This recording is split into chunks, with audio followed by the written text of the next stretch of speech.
자, 현재 시장에서 유독 왜 얘만 꼭 이렇게 저평가가 되어 있어야 되나요? 저평가 우량주 탑 5를 이번에 한번 꼽아봤습니다.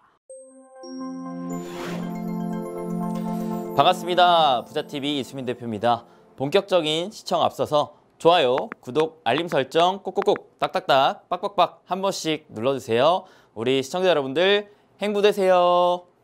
네, 반갑습니다 여러분들. 네, 기존 주식전쟁 유튜브 채널에서 급등이 대표로 인사드렸었던 부자TV의 이수빈 대표입니다. 자, 여러분들께서 몇몇 분들이 왜 이수빈 대표를 이름을 바꾸셨어요? 라고 이제 질문을 하시는 분들이 간혹 계셔서, 일단은 이수빈은 제 본명이에요, 본명. 사실 제 본명이 약간은 좀 여성적인 이름도 없지 않아 있기 때문에 저는 본명을 밝히기를 별로 그렇게 좋아하진 않았었는데, 근데 사실 제 이름 뜻을 이제 낱낱이 좀 살펴보자면 이름 뜻이 굉장히 좋아요. 저도 약간 이름 따라 살려고 노력하려 하는데, 수빈이 어떤 뜻이냐면 베풀수의 빛날 빈, 베풀수록 빛난다라는 뜻입니다. 그래서 어느 정도 저의 초심, 저의 이 생각들을 계속 좀 유지하고 나아가고 싶은 마음, 그리고 본명을 이제 꺼내든 것은 그만큼 여러분들께 좀 더 이제 가까이 다가가고 싶은 마음이 있기 때문에 이렇게 본명을 좀 꺼내들어서 이름을 변경했다라는 거 참고해 주시면 좋을 것 같고요. 자, 오늘은 여러분들께 그러면 어떠한 강의를 해드릴 것이느냐, 최근에 이 시장에서 여러분들에게 저평가 우량주들, 저평가 유망주들, 사실 현재 시장에서 지금 시장은 계속해서 코스피 기준 역사상 신고가를 계속 이제 돌파하고 올라가고 있는 가운데, 시장 대비 아직 싼 종목들이 무엇이 있는지 여러분들 많이 궁금해 하실 겁니다. 여전히 투자가 가능한 종목군들이 바로 이런 종목군들에 속해 있기 때문에 아무래도 여러분들 좀 더 늦기 전에 이런 종목군들을 미리미리 체크하고 분석하고 잡아 놓으셔야지만이 앞으로 시장이 더 올라갈 때 여러분들이 소외되지 않고 주인공이 될 수 있겠다라는 생각을 가지면서, 오늘의 또 제가 준비한 저평가 우량주는요, 유독 이 현 시장에서 얘만, 이 섹터만 유독 저평가되어 있는 섹터를 가지고 왔습니다. 그 섹터는 바로 무엇이느냐? 바로 무엇이에요? 네, 맞습니다. 지주사를 제가 오늘은 가지고 왔습니다. 제가 이전에 강의에서 지주사에 대한 언급을 한 차례 했었던 적이 있었는데, 이제 궁금해 하시는 분들도 좀 많고, 세부적인 종목군들은 또 어떤 종목군들을 우리가 잡을 수 있겠는지를 알려드리기 위해서 오늘 이 강의를 또 준비했는데요. 오늘도 끝까지 함께 해주시면은 이 지주사를 왜 투자해야 되고 어떠한 팁을 가지고 투자를 해야 될지, 그리고 특히나 종목군들은 또 어떤 종목군들이 있는지까지 제가 오늘 영상 한 방에 싸그리 싹싹 다 잡아 드릴 테니까요. 끝까지 집중해서 시청해 주시면 감사하겠습니다. 몇몇 분들이 때로는 워낙 또 우리나라 이제 대한민국 국민 여러분들께서 사실 성격이 매우 급하시죠. 사실 어릴 때부터 이제 치열한 경쟁 사회 속에 이제 살아왔기 때문에 성격이 매우 급합니다. 몇몇 분들이 그런 댓글이 있어요. 서론이 너무 길다. 그죠? 때로는 야, 헛소리 그만하고 빨리 종목이 뭐냐, 결론을 먼저 얘기해달라라고 하시는 분들이 많은데, 저는 그러고 싶지가 않습니다. 왜냐면 여러분들 하나의 주식을 살 때 여러분들 얼마를 투자하십니까? 뭐 최소 몇백만 원, 뭐 많게는 몇 억을 투자하시는데 이름만 보고 매매할 수 없다란 말이죠. 그래서 저는 정말 중요시 생각하는 게, 왜, 어떻게, 무엇을, 이거를 분명하게 나만의 투자 이유, 근거, 기준을 잡고 매매하시는 걸 정말 권해드립니다. 그래서 제가 얘기를 하는 것들이 다 정답이 될 수는 없겠지만, 최대한 여러분들에게 도움이 되길 바라는 마음으로, 여러분들의 투자에 도움이 되길 바라는 마음으로 이렇게 좀 어느 정도는 좀 길게 설명을 하는 것이니까요. 여러분들 놓치지 마시고 다 여러분들의 것으로 좀 만드시길 바라겠습니다. 오늘의 유독 싸게 저평가되는 저평가 우량주 탑5는 이제 지주사 쪽으로 제가 포인트를 잡았습니다. 자, 지주사가 무엇인지 아시는 분들 계십니까? 지주사의 정의가 뭘까요? 아마 모기업, 모회사, 자기업, 자회사, 이런 단어들을 많이 들어보셨을 거예요. 보통 이런 자회사들을 갖고 있는 모회사, 이 모회사를 우리가 지주사라고 보통 얘기를 합니다. 사전적인 정의를 얘기를 하자면, 다른 회사의 주식을 보유함으로써 이 내가 보유한 회사를 내가 독점적으로 지배할 수 있는 권리를 가진 회사를 말을 합니다. 그래서 지배할 수 있는 회사를 모회사, 그 밑에 지배를 받는 회사는 자회사라고 우리가 표현을 하죠. 자회사에 대한 독점적 지배권을 가지고 있는 회사를 지주사라고 말을 하는데, 많이 들어보셨을 거예요. 종목명 뒤에 뭐뭐뭐뭐 지주, 뭐뭐뭐뭐 홀딩스 이런 단어가 들어가 있는 애들이 보통 지주사입니다. 뭐 아니면은 진짜 우리가 흔히 알고 있는 대형 그룹들, 뭐 SK라든지 LG라든지 두산이라든지 이런 애들도 이제 지주사에 속해 있습니다.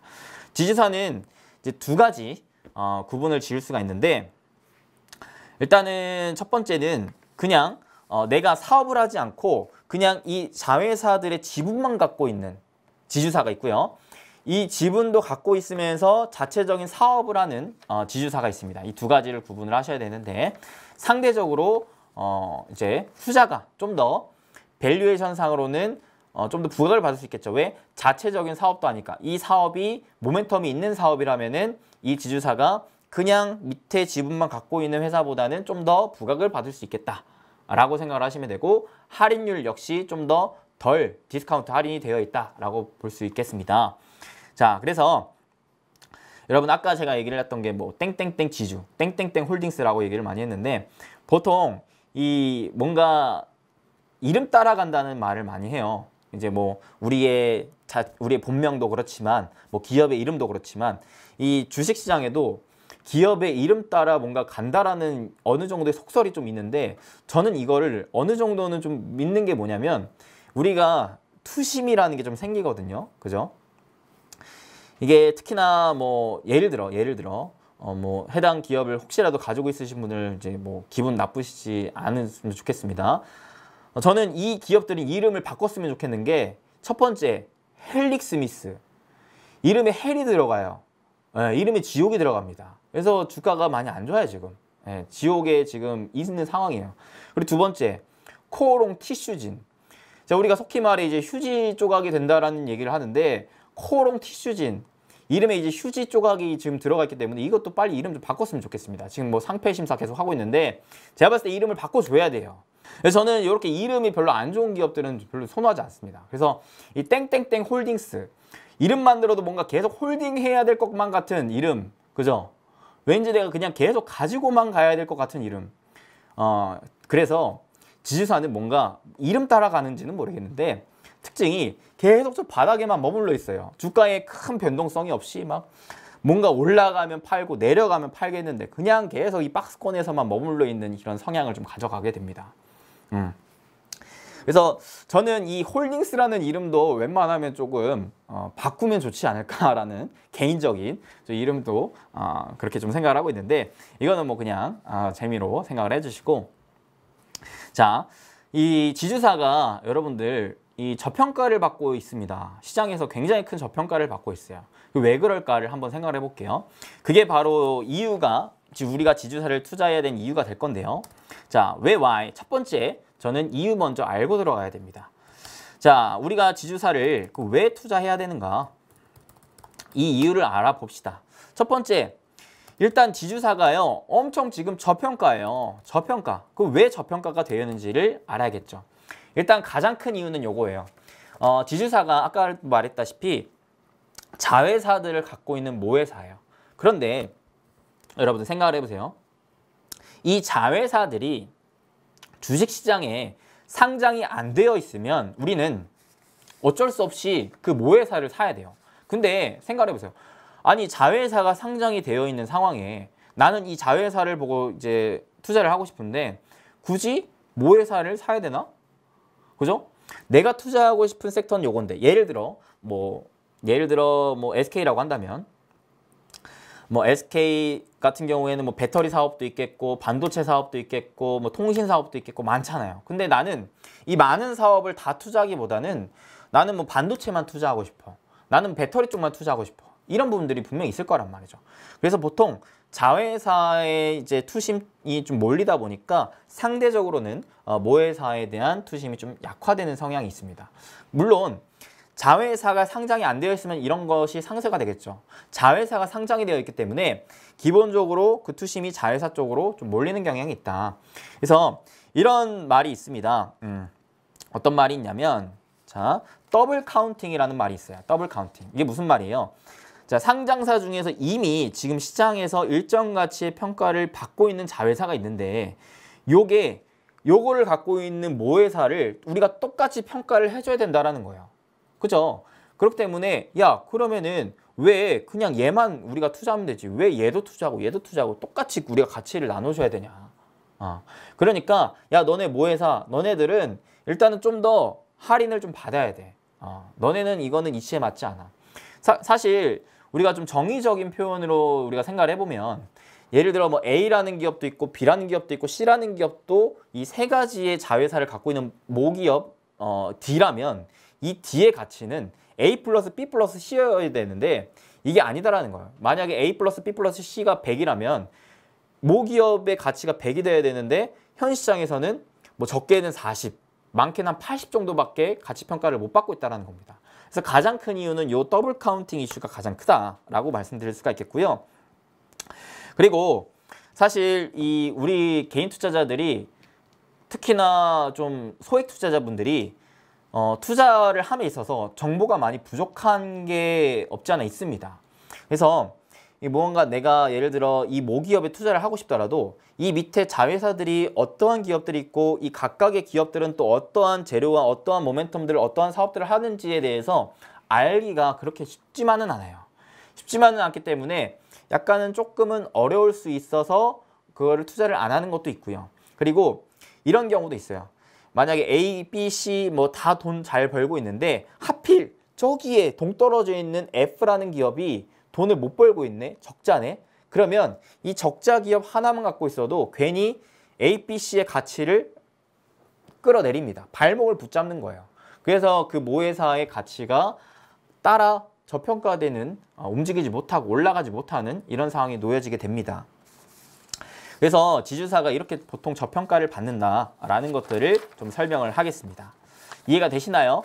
네. 그래서 우리나라는 특히나 이 지주사 애들이 많이 저평가가 되어 있는데 이게 또 왜 그러냐 생각을 해보면 우리나라 같은 경우는 이제 어느 정도 사실 이 미국이나 일본 같은 선진국들 같은 경우에서는 이 소액주주에 대한 권리를 보장을 많이 해줘요. 근데 우리나라는 비교적 시장 가치가 어느 정도 지주회사 같은 경우에 과소평가가 되어 있는데 이 소액주주들에 대한 권리가 우리나라는 비교적 낮아요. 선진국들에 비해서. 근데 이런 부분들에 대한 문제점들을 사실 정부 입장에서 작년부터 조금씩은 개선해 나가고 있는 움직임이거든요. 그래서 이런 것들이 앞으로 좀 더 많이 개선이 된다면 우리 같은 이제 소액주주들에 대한 어느 정도 권리가 계속 더 강화된다면 사실 이 지주회사에 대한 가치 또한 앞으로 인정받을 수 있지 않을까라는 저는 기대도 하고 있는 게 사실입니다. 그래서 일단은 저평가되어 있다는 거 가장 큰 이유는 아까도 얘기했다시피 뭐요? 더블 카운팅 이슈. 더블 카운팅 이슈가 가장 크다. 라는 것을 얘기를 할 수 있겠고 이제 소액주주에 대한 권리가 우리나라는 비교적 좀 낮은 거. 그 다음에 세 번째는 우리 좀 쉽게 말해서 뭘 설명을 할 수 있을까요? 자, 우리 개인 투자자 입장에서 지주사에 대한 분석이 좀 어렵다라는 거. 어렵기 때문에 애초에 좀 쳐다를 안 보는 거예요. 그죠? 자, 이런 세 가지 이슈로 인해서 비교적 가치 대비 저평가되어 있다라고 말씀드릴 수가 있겠습니다. 자, 두 번째. 그리고 우리가 왜 지주사를 투자를 해야 되느냐를 좀 더 얘기를 해보면 제가 사실 이 업종, 섹터에 대한 강의를 하기 전에 가장 먼저 여러분들이 봐야 될 게 뭐라 그랬냐면 시장에 대해서 먼저를 보라 그랬어요. 시장을 알아야 매매 전략이 쌓이고 매매 전략이 잡혀야 유망한 섹터, 산업이 보인다라 그랬어요.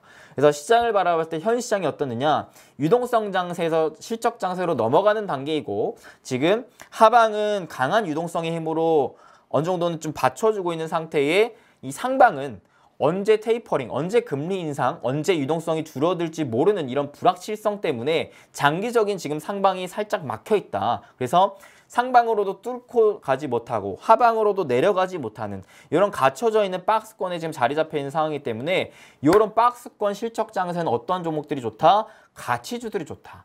저평가 가치주들이 좋다. 가치주라 함은 이 내 이익 대비, 영업이익 대비 저평가된 기업들도 있겠지만 어떤 기업들도 있느냐? 내가 가지고 있는 자산, 자본 대비 저평가되어 있는 기업들도 있다라고 말씀드렸습니다. 기억나시죠? 그래서 현 시장이 박스권 실적 장세이기 때문에 이에 따라서 지금 저평가 가치주가 부각을 받을 수 있다는 얘기를 드리고 싶습니다. 특히나 여러분 생각을 해보세요. 이제 사실 시기가 언제냐에 따라 달려있는 문제이지 테이퍼링 금리 인상은 결국 내년 내후년까지 바라봤을 때 나오는 이슈입니다. 나오는 이슈라고 봤을 때 우리가 불안한 건 뭐예요? 나올 건 알아요. 그건 문제가 되는 건 아니에요. 사실 테이퍼링 한다라는 것 자체는 경제가 회복됐다라는 걸 의미하기 때문에 그렇게 증시 입장에서 큰 악재는 아닙니다. 다만 뭐가 악재느냐? 불확실성이 악재예요. 테이퍼링을 언제 할 것이느냐. 지금 뭐 내년 내후년에 한다고는 하지만 혹시라도 경제의 지금 회복 속도가 빨라서 물가 상승률이 빨라져가지고 앞당기면은 그때는 시장이 충격을 받을 수 있기 때문에 이런 부분에 대한 불확실성을 생각을 하시는데 그렇기 때문에 이 투자를 하시는 분들이 어떠한 것들을 보기 시작하느냐. 이 기업이 갖고 있는 안정성, 배당이라든지 가지고 있는 자본 자산이 탄탄한지, 부채는 많지는 않은지 이런 것들을 따져가면서 꼼꼼하게 현명하게 투자하신다라는 거죠. 그래서 지금 이 지주사들이 좋다라는 겁니다. 왜? 가지고 있는 자산이 탄탄하니까요. 혹시라도 이런 테이퍼링의 불확실성이 터졌을 때의 리스크가 비교적 적기 때문에 리스크가 적고 올라갈 만한 여력이 높기 때문에 장기적으로 봤을 때 이런 부분에 대한 투심들이 서서히 살아날 가능성이 높다라는 것을 말씀드릴 수가 있겠습니다. 아시겠죠? 그 다음에 자, 세 번째는요. 일단은 지금 현 시장이 사상 최고치를 계속해서 경신하고 있는 것도 우리가 볼 필요가 있습니다. 이거를 왜 볼 필요가 있냐면 자, 생각을 해보세요. 이 자회사들의 모멘텀을 보고 투자를 하던 사람들이 이제는 생각을 하는 거예요. 야, 이거 너무 많이 오른 것 같은데? 이 종목을 새롭게 사고 싶은 사람들도 야, 이거 너무 많이 오른 것 같은데? 라는 불안 심리가 작용을 하게 됩니다. 불안 심리가 작용을 하게 되면 더 사고 싶어도 사기 어려워요. 그러면 꽝 대신 닭이라고 대안을 투자하게 된다는 거죠. 이 자회사가 지금 너무 비싸도 투자하기 망설여지니까 오케이, 그럼 이 자회사를 갖고 있는 모회사에 내가 투자를 해야 되겠다라는 생각을 할 수 있겠다라는 지금 시대적인 상황이 나올 수 있다는 겁니다. 이해가 되시죠? 그래서 지금 너무나 지금 고평가되고 있는 자회사 대신 꽝 대신 닭으로서 지금 지주사 투자에 대한 투심이 좀 늘어날 수 있겠다. 이렇게 좀 정리를 하겠습니다. 오케이? 그 다음에 마지막 네 번째. 이 지주사에 대한 안 좋은 점이 뭐라 그랬어요? 너무 분석하기 어렵다. 그래서 각각의 막 그 회사들을 하나하나 세부적으로 파고들고 또 막 비교하고 이런 것들이 너무나 어렵기 때문에 우리 일반 또 개인 투자자분들이 매매하기 어려워하시는데 근데 중요한 거. 우리 개인 투자자들이 지금 스마트해졌다. 이게 정말 중요합니다. 왜? Why? 유튜브가 너무나 잘 나와요. 이 지금 부자TV 유튜브뿐만 아니라 지금 많은 사실 증권사 애널리스트들의 분석 리포트들 이런 것들을 우리가 예전에는 쉽게 찾아볼 수가 없었어요. 그들의 의견을 우리가 쉽게 받아들일 수가 없었습니다. 근데 이제는 너무나 쉽게 그냥 거의 뭐 옆집 삼촌 마냥 바로 그냥 옆에서 알려줍니다. 그러니까 이런 것들이 내가 몰랐던 것들이 있구나 라는 것들을 알기 시작하면서 이제는 우리가 지주사에 좀 눈을 돌릴 수 있을 만한 이런 안목이 생겼다라고 좀 말씀드릴 수가 있겠습니다. 아시겠죠? 사실 이 우리나라의 대표 지주사들은 우량 자회사들의 지분을 보유하고 특히나 거기에 프리미엄이 더해질 수 있는 게 뭐냐면 경영권까지 더해졌기 때문에 원래 이제 투자자 입장에서 봤을 때는 자회사보다는 모회사에 대한 모멘텀이 더 크게 받아들여지기 마련이에요. 우리가 대주주 입장으로 본다면. 근데 우리나라만 희한하게 이 자회사 지분 가치를 이제 할인을 때려버려 가지고 굉장히 쌉니다. 선진국들은 이렇게 안 돼요. 그래서 이것들이 이제는 우리나라도 우리나라 이제 투자자들이 좀 더 스마트해지고 있기 때문에 우리나라 증시 역시도 선진국 반열로 올라갈 수 있겠다라는 좀 기대를 갖고 있는 상황에 그 이유를 설명을 해드렸습니다. 자, 이렇게 네 가지 가장 큰 이유로 설명을 할 거고요. 자, 그러면 어떻게 투자를 해야 돼요? 그죠? 자, 지주사 어떻게 그 방법을 알려주세요. 투자해야 되는가 방법을 알려드리겠습니다. 자, 첫 번째, 지주사를 투자를 할 때는 사실 가장 먼저 해야 될 게 뭘까요? 가장 먼저 해야 될 게 여러분들 아무래도 이 지배구조에 대한 이해를 하셔야 돼요. 이 모회사가 어떠한 자회사들을 갖고 있느냐가 가장 우선순위입니다. 아시겠죠? 그리고 나서 그 이후에 자회사 분석들을 해 나가야 되는데 이 지배구조에 대해서 알기 위해서는 그냥 포털 사이트에 여러분들 예를 들어 난 A 종목에 대한 지배구조를 알고 싶어 그러면 A 종목 플러스 띄고 이렇게만 검색을 하시면 돼요. A 종목 띄고 지배구조라고만 검색을 하셔도 이미지로 싹 나옵니다. 싹 나와요. 예를 들어 나는 SK 투자하고 싶으니까 SK 지배구조 이런 식으로만 검색을 해봐도 SK 밑에 자회사들이 어떤 자회사들이 있는지 쫙 나옵니다. 쫙 나와요. 예를 들어서 이런 식으로 나오는 거예요. LG라고 한다면 LG 밑에 LG화학 있고 LG하우시스, 생활건강, LG전자, 유플러스 도로 등등등등등등 이런 식으로 나온다. 이런 것들을 한눈에 볼 수 있게끔 찾을 수 있는 게 바로 포털 사이트의 지배구조라고만 검색을 해보면 나온다라는 겁니다. 그 다음에 두 번째는요. 저는 이거를 굉장히 중요하게 생각을 해요. 신사업을 하는가? 신사업을 하는가? 그러니까 신성장 동력이 저는 필요하다라고 생각을 합니다. 뭔가 좀 더 크게 갈 수 있을 만한 기업이라면 저는 특히나 이 그룹에 대한 그룹 계열사에 대해서 투자를 할 때 이런 것들을 굉장히 저는 높게 평가를 하는데 예를 들어 LG 같은 경우 저는 지금 LG를 장기적으로 굉장히 좋게 보는 이유가 뭐냐면 생각을 해보세요. LG도 아까 보시면 되게 많은 지배구조를 갖고 있는데 이 중에서 아픈 이빨이 있을 거란 말이에요. 아픈 이빨이 뭐였어요? 스마트폰 사업부였단 말이에요. 스마트폰 사업부가 아무리 내가 노력을 하고 아무리 투자를 해도 돈이 안 벌려. 적자야. 그러면 썩은 이를 계속 놔두면 어떻게 됩니까? 그 썩은 이가 더 잇몸 깊숙이 파고들어서 다른 이빨까지 상하게 만들어요. 그러면 나는 이빨 그냥 싹 깔아야 돼요. 그 전에 재빨리 그 썩은 이빨을 빼내서 그 자리에 임플란트를 침든 해야 될 거 아니에요. 그래야 음식을 골고루 꼭꼭꼭꼭 씹어 먹을 수 있다는 거죠. 그래서 나는 LG라는 그룹이 너무나 좋아. LG화학 지금 완전히 그냥 K배터리 난리가 났고 그죠? LG전자 요즘 가전 엄청 잘 팔리고 해서 LG에 투자하고 싶은데 왜 하필 저 썩은이 스마트폰 사업부가 눈에 걸리냐? 이런 것들을 그룹 입장에서 빨리 빼주고 새로운 신성장 동력 임플란트를 심어줬을 때 비로소 그 그룹, 계열사, 지주사의 가치가 높게 평가되고 투심도 쏠릴 수 있는 이런 환경이 마련된다라는 겁니다. 그래서 저는 이런 부분들을 굉장히 높게 평가합니다. 신사업을 하는가, 플러스 기존의 썩은 이빨을 빼내었는가 이런 것들을 저는 중요시 생각을 해요. 그래서 저는 2번이 제일 중요하다고 생각합니다. 투자자 입장에서 봤을 때 아시겠죠? 그 다음에 세 번째로는 일단 할인율을 여러분들 볼 수 있으면 보는 게 좋아요. 할인율이 뭐냐면 아까 얘기했던 이제 뭐예요? 아까 이 투자에 대한 이유를 얘기했을 때 더블 카운팅 이슈죠. 이 더블 카운팅 이슈로 인해서 지주사가 비교적 할인율을 받아요. 이거는 평균적으로 봤을 때 한 40% 정도에서 60% 정도의 디스카운트를 받습니다.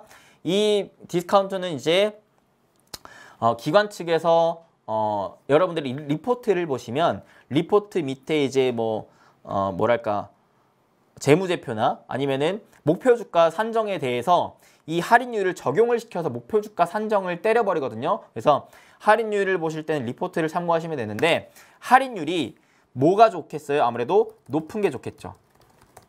왜? 자, 평균적으로 40% 정도에서 60% 정도라고 얘기를 했습니다. 보통 우리 지주사가 요 안에서 할인율을 계속 받는데 요것보다 평균치보다 높게 할인을 받는다고 했을 때는 결국 주가는 이 기업이 실적이 앞으로 성장하게 된다라는 기대감만 있다면 점점 결국 싸게 사서 비싸게 판다라고 생각을 해봤을 때 할인율이 높은 만큼 그만큼 싸다라는 거기 때문에 싼 모멘텀이 있다라는 거예요. 이해가 되시죠? 그래서 요거 세 가지는 여러분들이 포인트로 체크를 하시면 좋겠다라고 말씀드릴 수가 있겠습니다. 이해가 되시죠? 그리고 네 번째로는 이 주주 친화적인 친화적인 성격을 띠는 기업들이 좋아요. 예를 들어 배당을 많이 준다거나 또는 아니면 뭐 자사주 매입을 많이 한다거나 아니면은 자사주 소각을 한다거나 이런 것들. 그죠? 이런 것들 뭐 유증하거나 무증하거나 이런 것들 다 토탈적으로 주주 친화적인 성격을 띠는 기업들이 아무래도 투심이 점차 살아나게 될 겁니다. 그래서 사실 지주사 같은 경우에서는 과거에 굉장히 좋았던 흐름이 있었어요. 언제 있었냐면 2007년도 때 차트 한번 볼게요. 요렇게나 올랐어요. 1년 동안 코스피 지수가 이렇게나 올랐습니다. 이때 코스피 지수의 지속적인 상승세가 이어지면서 이때 당시 지주사들이 재평가받게 됐었는데 왜 그랬느냐? 자, 보세요. 역사적인 신고가를 뚫고 쭉쭉쭉쭉쭉 치고 올라가줬어요. 지금의 시장이랑 굉장히 비슷하지 않습니까, 여러분들? 이때 시장과 그리고 지금의 시장. 지금의 요 시장.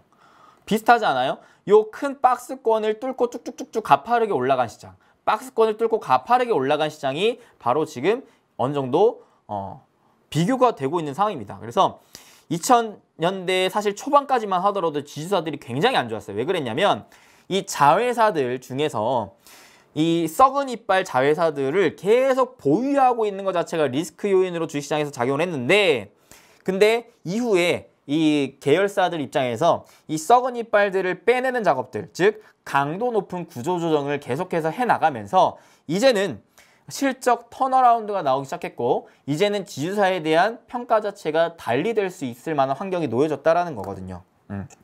결국에 이 자회사 보유가 오히려 프리미엄을 갖고 오게 됐었던 상황이 2007년도였다. 그래서 지금의 흐름도 그때 흐름과 비교를 해봤을 때 굉장히 유사한 흐름을 가져가고 있기 때문에 지금 이 시장에서도 여러분들이 무엇을 보는 게 좋겠다? 바로 지주사를 보는 게 좋겠다라는 것들을 얘기를 해드리고 싶네요.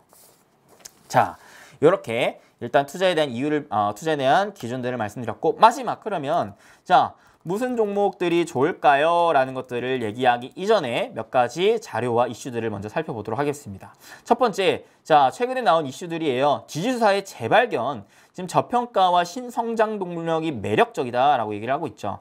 자, 삼성물산 지배구조 이슈에 주목을 해라. 현대중공업, 지주, GS, 두산 턴어라운드가 기대가 되고 있다. SK와 LG는 지금 비상장 자회사의 성장성이 커지고 있다. 라는 것들을 얘기를 하고 있습니다. 두 번째 이슈입니다.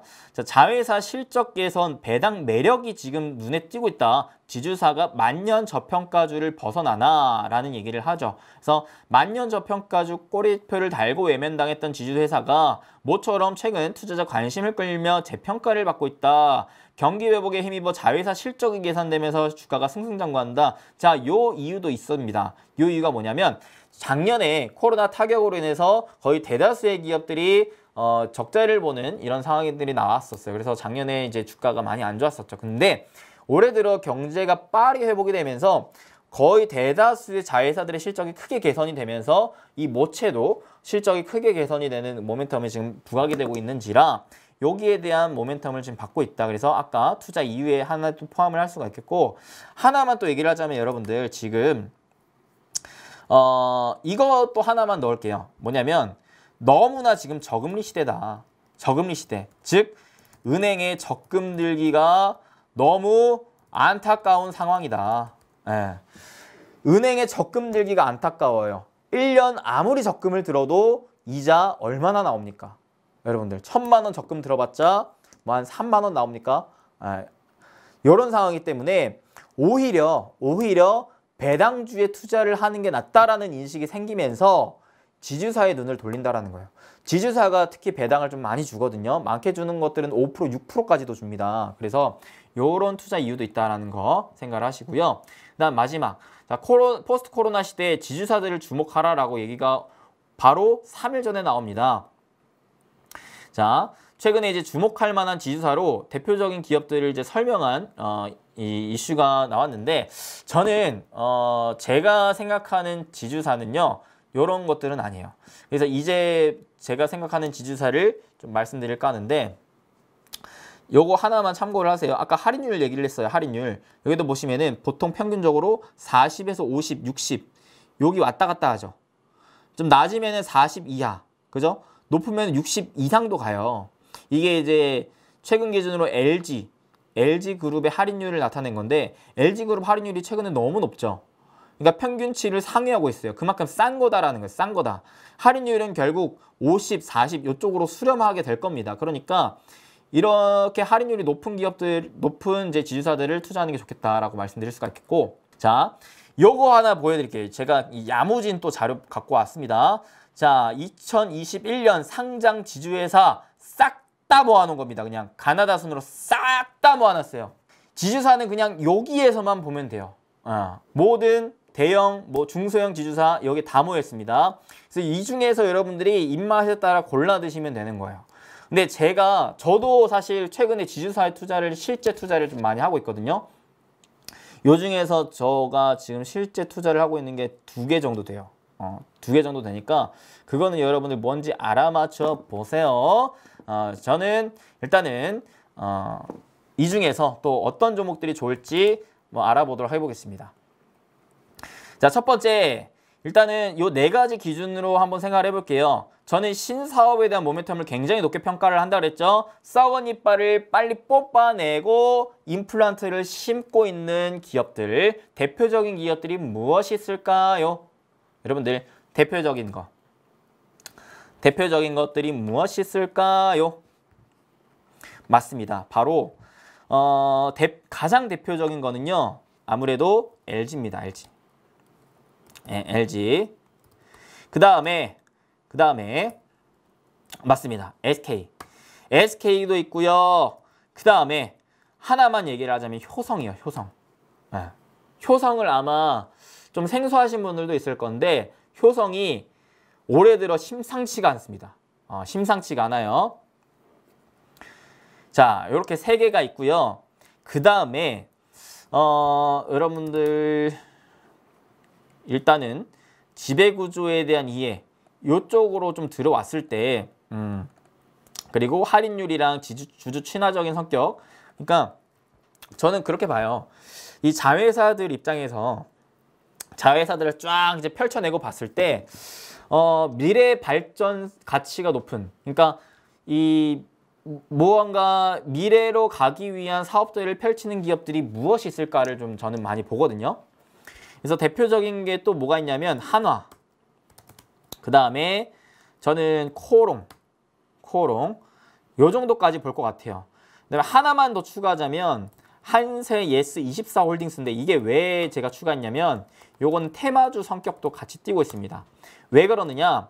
자, 여러분 아실지 모르겠지만 요즘에 카카오가 난리죠. 아주 그냥 난리 법석입니다. 시총 3위 올라가고 그냥 계속 그냥 시글점으로 쭉쭉 올라가요. 카카오가 왜 이렇게 올라가요? 카카오 그 밑에 자회사들이 새롭게 상장하기 때문에 이 상장 기대감이 카카오에게 계속 붙는 거예요. 그죠?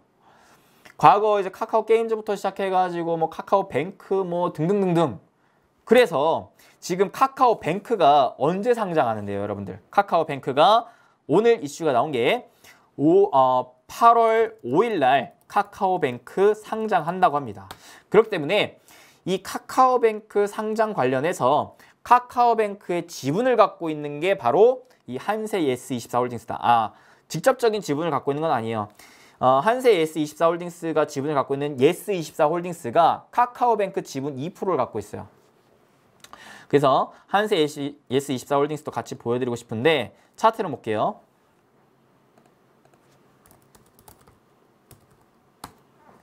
카카오뱅크 관심 있으신 분들은 좀 같이 보셔도 되는데 보세요. 자, 차트상 일단은 저는 굉장히 높게 평가하는 게 최근의 거래량의 흐름이에요.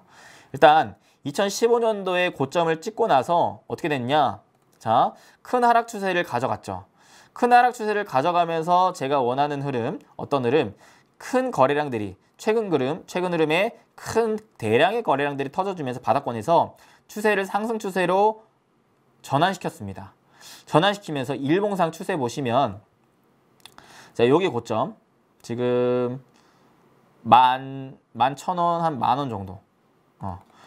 요 지금 박스권에 저항대가 있다라는 걸 우리가 알 수가 있어요. 과거 거래량이 터진 흐름 기준으로 본다면 요때가 뭐다? 아하, 이때가 이제 거래량이 많이 터진 거구나 라는 걸 알 수가 있어요. 그래서 여기에 저항대를 지금 뚫어 올려야 추가적인 급등이 나올 수 있습니다. 근데 이제 8월 5일 지금 한 달하고 일주일 정도 남았죠.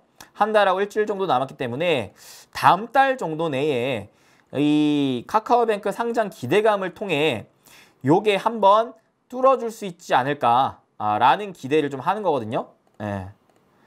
그래서 지금 현재 추세도 좋고, 그죠?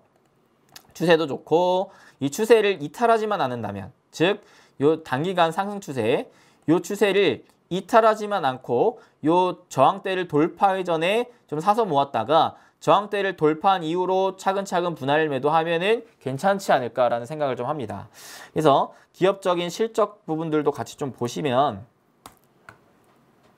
우선은 PBR은 한 배가 조금 넘어요. 그러니까 자산 대비는 지금 적정 주가 평가를 좀 받고 있는 상황이고 테마주 성향을 갖고 있기 때문에 조금은 더 올라갈 수 있을 것 같은 기대를 할 수 있겠다. 배당 2.48% 있고요. 그다음 PER이 지금 7배로 저평가되어 있는 상황입니다. 그다음에 실적 보시면 작년 대비 올해, 내년, 내후년까지 안정적으로 영업이익 성장 전망치가 잘 잡혀 있다는 걸 알 수가 있어요.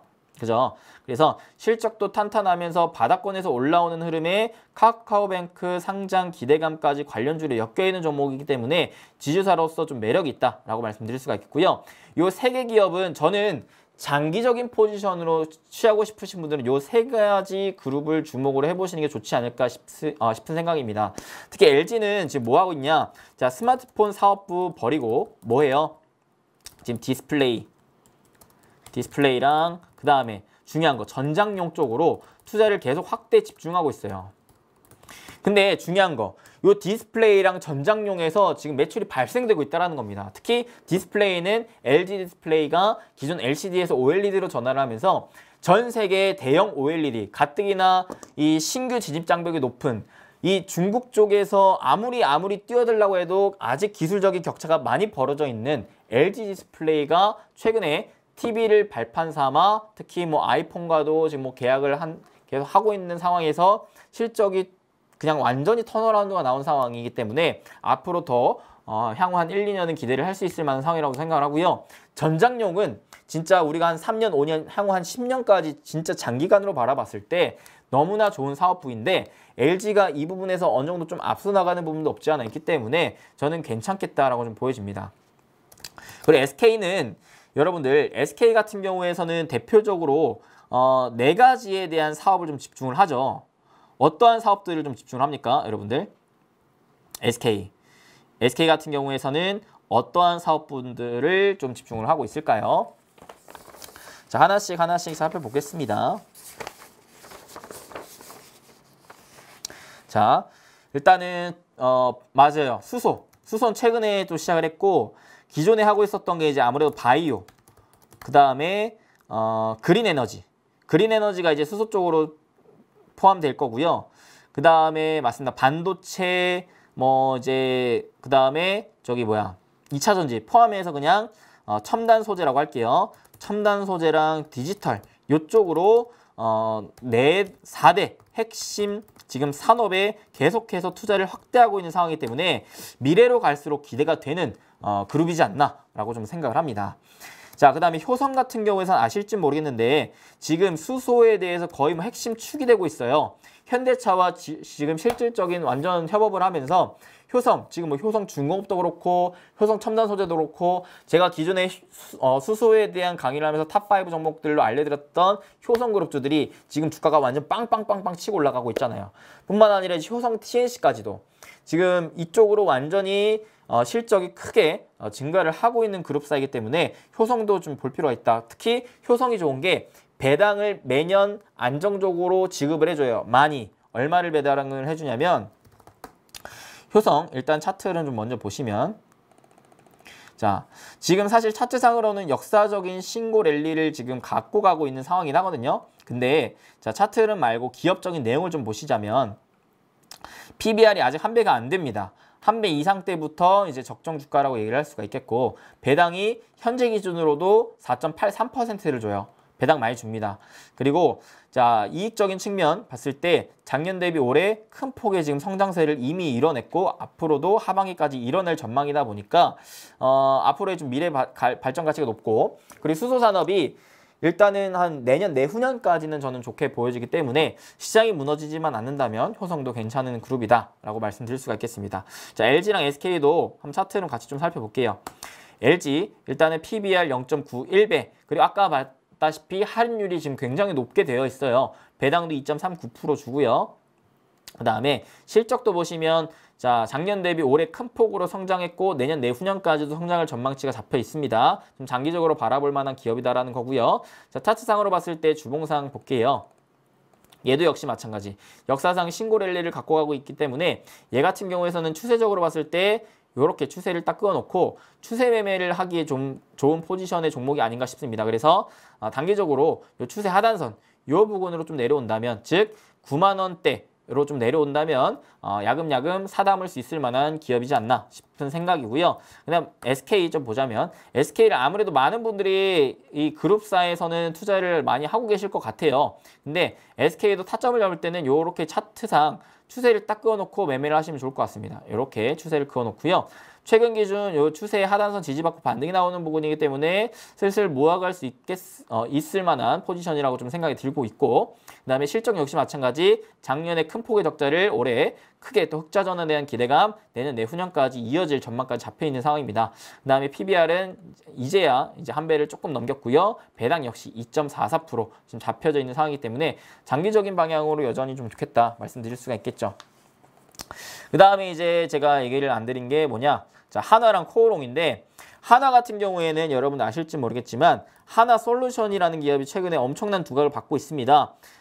태양광뿐만 아니라 지금 수소까지도 엮으면서 하나솔루션이 계속 두각을 받고 있는데, 오늘 나온 뉴스 보니까 미국이 중국 쪽의 태양광 수입을 제한을 할 거를 지금 검토하고 있다고 해요. 그러면 아무래도 이제 태양광 쪽에서 가장 큰 리스크가 뭐였냐면 중국 쪽에 이런 저가 물량 공세가 워낙 많기 때문에 우리나라 기업들의 이 점유율, 경쟁력이 비교적 좀 떨어진다라는 것들이었는데, 미국이 이 중국 쪽의 수입을 제한을 걸어버린다면 국내 기업에는 큰 기회가 열리게 됩니다. 그래서 하나솔루션도 우리나라 이제 태양광 기업들 중에서는 어느 정도 좀 주도주격의 기업이기 때문에 좀 볼 수가 있겠어요. 지금 하나솔루션 같은 경우에는 영업이익이 전년 동기 대비 무려 50% 이상 성장을 했고요. 그 다음에 하나생명보험 같은 경우도 지금 최근 시중금리 상승 영향으로 영업이익이 전년 동기 대비 무려 180% 이상 확대를 지금 하고 있는 상황입니다. 자, 하나는 특히나 지금 영업이익을 좀 볼게요. 하나, 자, 영업이익. 최근 영업이익 보시면 일단은 PBR 0.68배 저평가죠. 배당도 2.22%고, 자, 영업이익이 작년 비해서 올해 크게 좀 늘어납니다.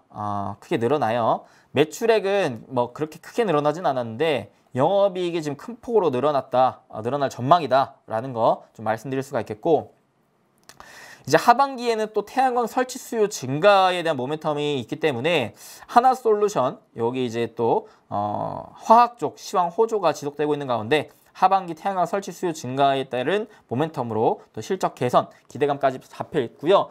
그 다음에 하나 최근에 여러분들 또 많이 관심을 갖고 있는 게 뭐냐면 하나 에어로 스페이스. 누구 때문에? 테슬라의 일론 머스크 때문에. 일론 머스크 때문에 여러분들 뭐 했어요? 비트코인 했죠. 도지코인 했잖아요. 일론 머스크 때문에 여러분들 뭐 했어요? 또 테슬라 샀고. 일론 머스크 때문에 여러분들 또 최근에 뭐 했어요? 우주항공 관련 종목들 막 또 사담고 있잖아요. 그죠? 사담고 있는지 모르겠지만 어찌됐든 뭐 단타를 하셨던 것 같아요. 근데 진짜 이 우주항공 섹터는 좀 장기적으로 바라볼 필요가 있긴 합니다. 근데 진짜 장기적으로 바라봐야 될 것 같아요. 시장성이 무궁무진하기 때문에 그게 진짜 언제가 될지는 그 누구도 모르겠지만, 그래서 하나 에어로스페이스는 아무래도 민수, 방산 이쪽의 실적이 동반적으로 지금 성장 기대가 되고 있는 가운데 이후로는 이제 우주항공 쪽으로 모멘텀을 좀 가질 수 있을 만한 기업이고, 또 이제 하나는 건설 쪽도 하나건설이 한국 주택사업 분양 물량이 지금 순차적으로 착공이 되고 있으므로 견조한 실적 올릴 전망이 좀 잡혀 있는 상황이다. 그래서 이제 하나도 제가 말씀드렸다라고 설명하겠습니다. 이 외에 또 아마 코오롱까지만 설명 좀 할게요. 코오롱 같은 경우는 저는 그렇게 봅니다. 일단 코오롱 하면은 아마 많은 분들이 이 기업을 많이 떠올리실 거예요. 코오롱 티슈진. 코오롱 티슈진이 막 상패가 되니 많이 하고 있는데, 일단은 긍정적인 거는 지금 티슈진이 상패 심사가 조금 이제 지연된 부분이 모멘텀을 있고, 일단은 티슈진이라는 기업이 막 상패의 위험 리스크가 발휘가 되면서 그때 당시 인보사 사태로 인해서 코오롱 이 계열사가 그냥 싸그리 싹 다 주가가 빠졌습니다. 그냥 앞에 코오롱 단어만 잡혀 있으면 그냥 아우 쳐다보기도 싫어하면서 그냥 냅다 팔아버리는 거예요. 나는 억울해. 나는 이름이 코오롱 붙어있는데 나는 돈 잘 벌거든? 근데도 팔아버리는 거예요. 근데 이제는 서서히 그런 안 좋은 투심이 많이 사라지고 있다라고 말씀드릴 수가 있고, 최근에 코오롱이 제가 이제 기존 VIP 분들께 이제 또 주력주로 추천을 해드렸었던 게 이제 코오롱 인도였는데, 얘가 최근에 실적이 지금 말도 못합니다. 말도 못해서 지금 주가가 빵빵빵빵 뛰어오르고 있는데, 얘가 왜 이렇게 또 뛰어오르나 했더니 아라미드 수요, 그 다음에 최근에 패션에 대한 또 실적이 또 개선이 됐고, 그리고 가장 중요한 모멘텀이 또 수소 모멘텀이 있어요. 그래서 코오롱은 일단은 패션, 의류 쪽도 보겠지만 일단 수소를 중점적으로 좀 보셔야 되고, 그 다음에 이제 5G 관련해서 이제 아라미드 쪽 같이 보시고, 마지막 폴더블 관련해서 디스플레이 폴더블까지 이제 보시면 좋을 것 같습니다. CPI 필름 이거 보셔야 되는 거예요. 그래서 좀 뭔가 사업부가 패션은 지금 견조하게 성장해 나가고 있는 가운데 수소 5G 폴더블 미래 성장 가치가 높은 사업들로 좀 꾸려가고 있다. 그러면서 코오롱 티슈진에 대한 안 좋은 투심이 점차 완화되고 있다. 그러면서 워낙 저평가되는 구간에서 서서히 올라오고 있다라는 것들을 얘기를 할 수가 있겠습니다. 그래서 코오롱 볼게요. 코오롱 보시면 PBR이 0.65배, PER이 3배 정도밖에 안 돼요. 너무 싸죠. 배당은 그렇게 많이 주진 않지만 굉장히 싼 모멘텀을 띄고 있습니다. 차트상으로 봤을 때도 마찬가지. 지금 누가 봐도 바닥권에서 강한 거래량이 들어오면서 추세를 살려주고 있어요. 그죠? 자, 일봉으로 들어왔을 때 좀 더 보시면, 자, 여기서 일단 단기적인 저항대 35,000원 잡으시고, 지지라인 때 3만원 잡으시면은 가급적이면은 요 박스권 안에서 매집한다는 생각을 갖고 차근차근 담아가시면 좋겠다라는 생각을 할 수 있을 만한 기업이다라는 거예요. 그리고 아마 많은 분들이 두 개의 그룹에 또 두 개의 기업에 관심을 많이 갖고 계실 건데, 삼성물산이랑 두산이죠. 삼성물산, 두산. 삼성물산 같은 경우에는 여러분들이 뭘 보셔야 되냐면, 얘는 일단은 자회사 가치 대비해서 싼 건 맞아요. 싼 건 맞는데 가장 큰 이슈가 뭐냐면 결국 이재용 삼성전자 부회장이 사면이 될 거냐 말 거냐예요. 그래서 사면이 될 가능성이 점점 높아지면 높아질수록 삼성물산에 대한 기존의 불확실성, 악재로 인한 주가 하락이 해소가 되면서 다시 원위치로 갈 가능성이 높겠고, 그래서 이제 하반기 투심이 회복할 수 있을 만한 기대가 되죠. 삼성물산 같은 경우. 아마 삼성물산 많이 잡고 계실 거예요. 왜냐하면 삼성물산이 이제 이 삼성 그룹 지배 구조에 거의 정점에 위치해 있기 때문에 그래요. 그래서 지금 보시면 이제 단기간 박스권에 갇혀 있는데, 하반기로 갈수록 이 단기간 박스권 뚫고 올라갈 가능성이 좀 높다라고 말씀드릴 수가 있겠고, 지금 지주회사 중에 거의 탑5 안에 들어요. 뭐가? 할인율이요. 할인율이 높은 수준이 탑5 안에 들고 있기 때문에 그만큼 싸다라고 얘기를 드릴 수가 있겠고, 두산이야말로 최근에 또 많은 분들 또 관심 많이 갖고 계실 거예요. 두산중공업 때문에. 그래서 이미 많이 올랐어요, 사실. 두산중공업 따라서 많이 올랐어요. 그래서 두산도 사실 가장 큰 이제 불확실성이 뭐냐면, 이제 기존에 갖고 있던 장기간의 유동성 리스크가 이제 해소가 됐기 때문에 올라간 거거든요. 그러면서 이제 두산중공업도 흑자 전환에 성공을 했고, 자회사도 막 매각을 하면서 유보금들이 많아지다 보니까 그런 이제 불확실성들이 해소가 되면서 두산도 올라갔어요. 근데 지금은 단계적으로 좀 많이 이격이 벌어져 있는 상황이라 지금 공략하기는 좀 애매하다. 근데 장기적으로는 이제 원전이 더 부각이 되고 두산중공업 쪽 이제 풍력 쪽이 더 부각이 된다면 좀 더 올라갈 만한 구간은 그래도 있지 않겠나라고 생각을 좀 하고 있습니다. 그래서 일단은 제가 탑5로 뽑은 종목은 좀 이렇게 있다라는 거, LG, SK, 효성, 하나, 코오롱, 그리고 테마적인 성향을 나는 좀 갖고 싶다. 단기적으로 한 다음 달까지는 좀 보고 싶다 하시는 분들은 요거 한세 S24홀딩스까지 좀 보셔라 라고까지 오늘 설명을 마치도록 하겠습니다. 자, 오늘 뭐 알려드렸습니까? 네, 지주사 알려드렸고요.